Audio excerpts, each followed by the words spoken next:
Welcome back, everybody, to the Search Show 24/7. This is season 2, episode 2 of the CW's Flash, entitled Flash of Two Worlds. So let's get right into it.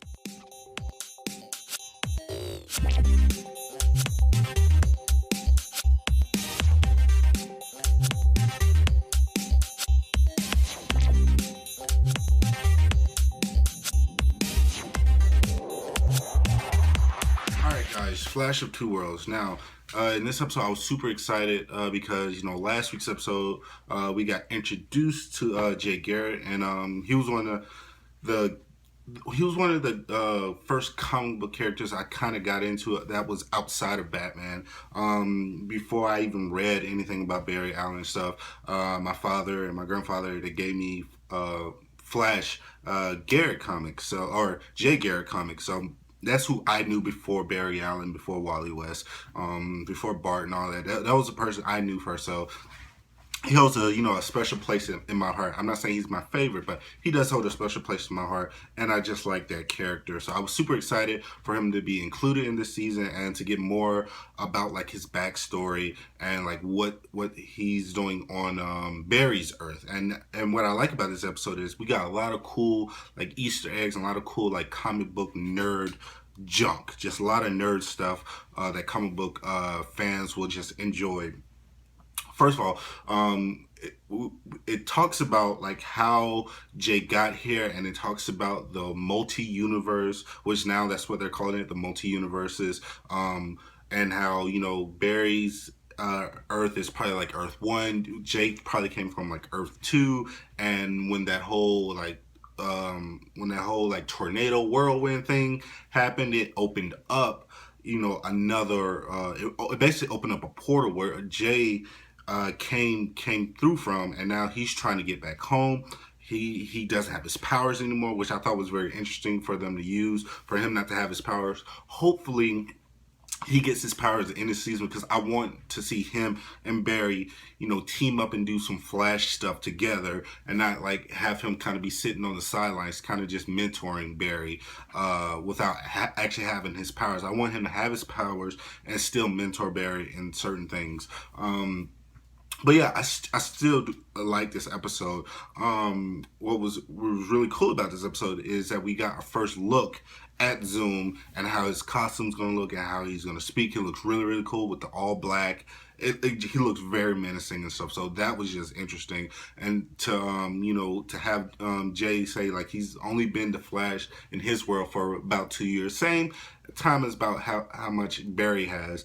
He probably has a little bit more experience than Barry, but he's been the Flash in his world for about 2 years, and he's been chasing after Zoom. And Zoom is he's very obsessed with being like the best, and he'll take out the competition. So he's very obsessed with like trying to kill he's very obsessed with trying to kill Jay, and probably once he figures out that there's more Flash, he's probably obsessed with killing every Flash in every other multiverse in every other world. So it's going to be interesting to see, is Zoom going to be a character that we're going to hear about from like Legends of Tomorrow, where he's trying to kill somebody from there, or Flash from there, stuff like that, where he's just on every other Earth trying to kill every other Flash. Well, that would be really, really cool, and I'm super excited for that to happen. The villain of the week guy, he was okay. It was Sand Demon. He was okay. Like I said, I don't really care about these like villains of the week until you get somebody like a Captain Cold, somebody who kind of started off as a villain of the week and then just became amazing, like in what happened in season 1. So hopefully we get that.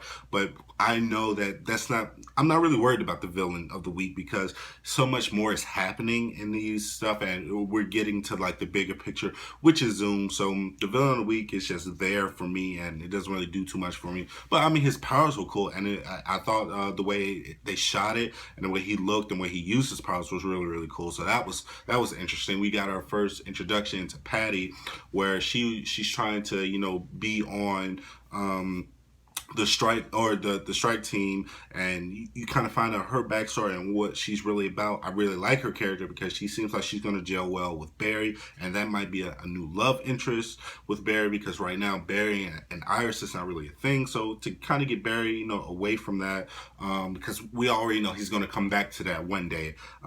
It's good to have Patty, like a new love interest for Barry, and I do like the way Patty and Barry kind of played off each other and were kind of nerds with each other. And I like the way that she was trying to get on Joe's strike team, and how Joe kind of denied her at first, but she kept showing up. When she kept showing up, I was like, man, she's always here. Maybe she's gonna be a bad person, but you just find out she's just very, very enthusiastic, I guess you can say. She's just very headstrong and trying to get this job, and you do figure out why she wants the job, because one of the bad guys killed her father, and she doesn't want that to happen again. She doesn't want a meta-human with powers who was once just a bad person or a criminal to have powers and kill somebody innocent. So she's going to try to do whatever that's in her powers to kind of stop that, even though she doesn't have powers. So I like that. I thought she was really, really cool. We get a little bit more of Cisco's powers. He actually says vibe, and you actually see that, like, out of everybody, he should be the most enthusiastic about these powers, but he's not, because he's seeing visions that he doesn't want to see, that he doesn't want to know. So he's kind of hiding it from everybody. But yeah, I really, really enjoyed this.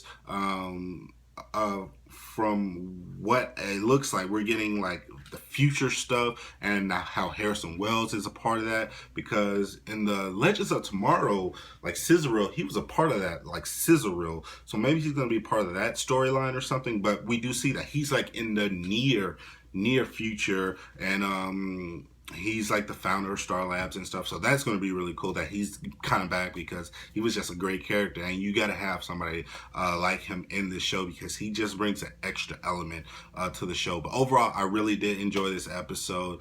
Probably my one minor problem was, it's just a little quibble for me, is that I like the guy who's playing Jay Garrick. I think he's doing a fantastic job. I wouldn't mind seeing him a little bit older though, or him have a few more years under his belt. Just having 2 more years didn't really sit that well with me, but it's whatever. It's like I say, it's just like a minor quibble. But if he was like a little bit older, a little bit more gray, he's too handsome. I need a older guy. He was calling Barry kid, but I felt like he was only like probably 4 years older than Barry, so that's what it looked like. But if he was just a little bit older, he can earn that right to call Barry like kid and stuff. But I still liked him. The guy's playing him, he's doing a fantastic job. But yeah, that was just my only like main like little quibble. But overall, what do you guys think about this episode? Please like this video, comment, subscribe, tell me what you thought. And as always, this is the Cirque Show 24/7. Be easy.